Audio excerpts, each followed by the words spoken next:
Deputy Kenny. Thank you, Cahill. I will try to stick to your advice. I'd like to welcome the Minister to the committee and wish him every success as Minister for Transport, Tourism.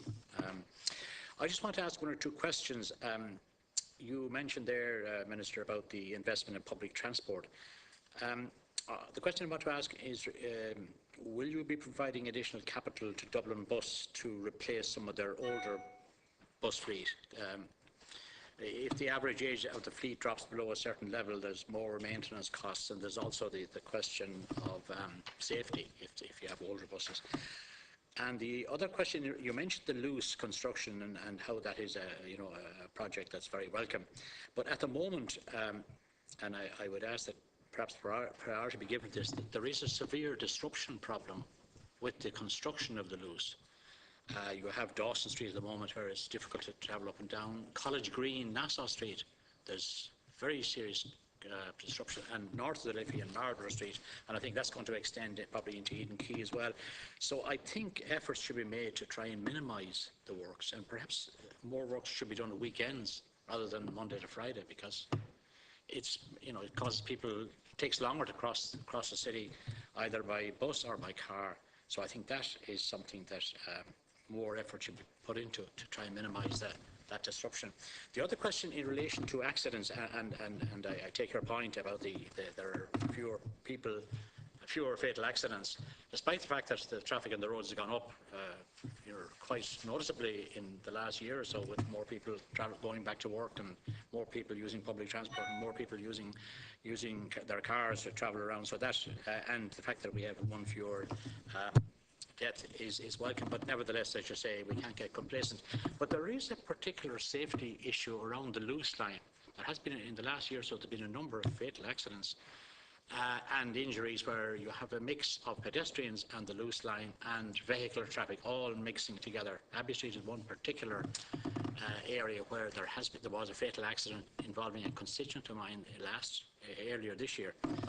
And I think greater effort has to be put into ensuring that there is safety where the Luas line is using the same space as pedestrians and other traffic, and I think that needs to be given a greater priority also.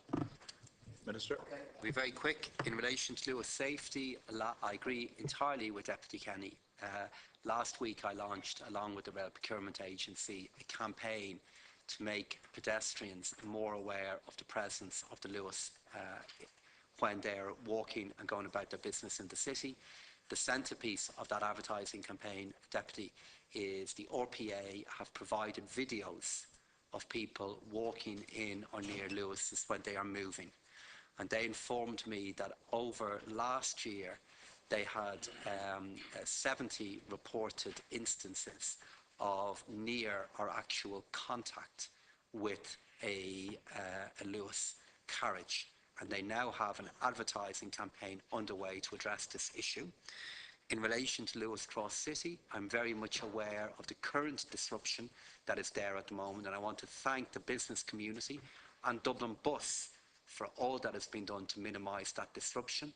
We have even further change underway in early 2016, and I'm chairing the Luas Cross City group at the moment to specifically look at how we can minimise that disruption and how we can communicate clearly to Dubliners what's underway so they can adjust their own plans accordingly and be aware of it.